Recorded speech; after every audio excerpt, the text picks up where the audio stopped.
Hey, Zeb here, certified bookkeeper and certified financial literacy coach.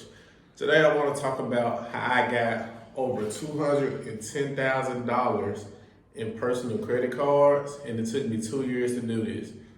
Keep watching, and I also got a tip on the website I use to hack a lot of these secrets. Let's get it.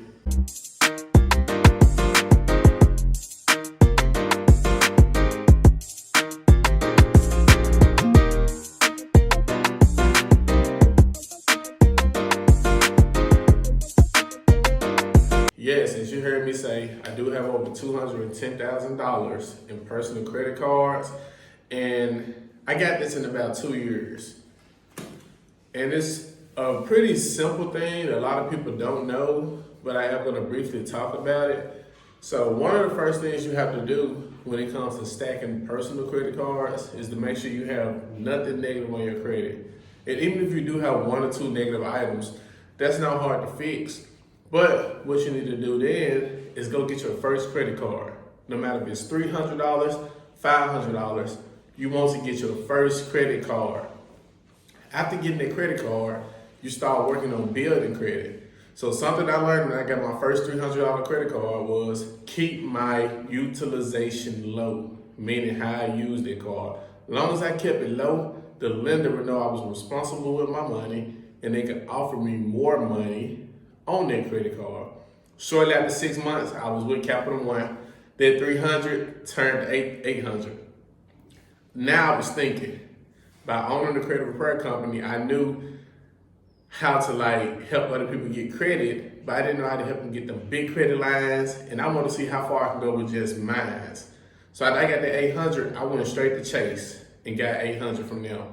And then I got 800 from Chase, I went to Discover and ended up getting 1,600. And the reason why Discover gave me more money than Chase and Capital One was because they saw somebody else had already lended me the money. And so if you follow what I'm saying, whenever you have bad credit or no credit, it takes someone lending you something first for another lender to trust you. But once you get the trust of one lender, you should be able to leverage that with the next lender. So I just kept stacking, and as you can see, I'm not gonna go through all of them because my card number on the front of a lot of them, but I got anywhere from Discover's, Bank of America, Care Credits, Amazon, American Express, Amazon, I mean. I got Home Depots, Lowe's, I got some credit unions, a lot of credit unions, a lot of credit unions. And this is not to teach you all anything that's illegal, because this is completely legal to do this. But what you have to understand is when it comes to stacking credit, you want to make sure the first thing is you have a sustainable income and you reporting the income that you say that you make. The next thing is if you pay rent, this is a trick I learned with paying rent.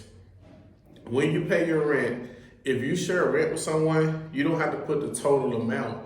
Or if it's asking for the total household income, you can put how much the household make. So say if it's you and your spouse, or you and your friend, or you and just somebody you shacking up with, you can put the total income that you make as a household. So if you yourself only make $50,000, but you make $50,000, the next person make $50,000, you can put $100,000 as the total home income. And what that does is give you more credit power, where it's more income to your credit.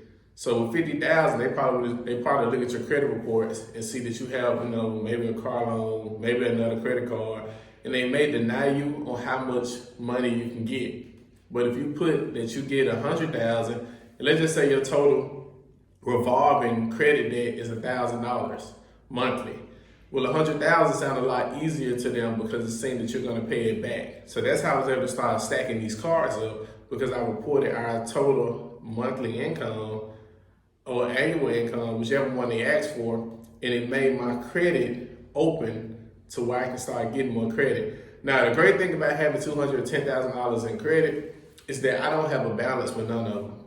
I just have them. I was using them to help other people build their credit, or I used to keep them just to buy little knick-knack things when I was going to hardware stores, or school, private school for the kids, or when we took a vacation. I was trying to spend other people's money instead of my money. On top of that, we have a credit repair business that it was so hard to get funded when we first started out. Personal credit was what I needed just to sustain the business. Personal credit was what I needed just to sustain the business. So with that being said, I did tell you I will give you a free website you can go to. And with this website, it's going to be in the description or whatever platform you follow me on.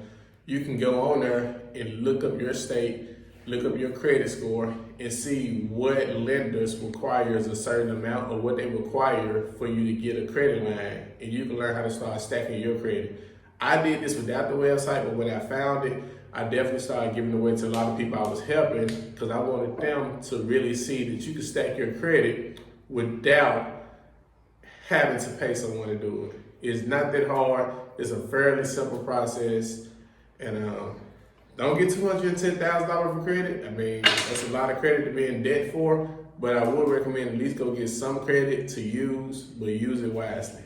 This is Zeb, I'm out. If you like what I gave you on this, please follow, subscribe, hit the like button, and if you want to get this free book, go to the link in my bio, and I will talk to you later.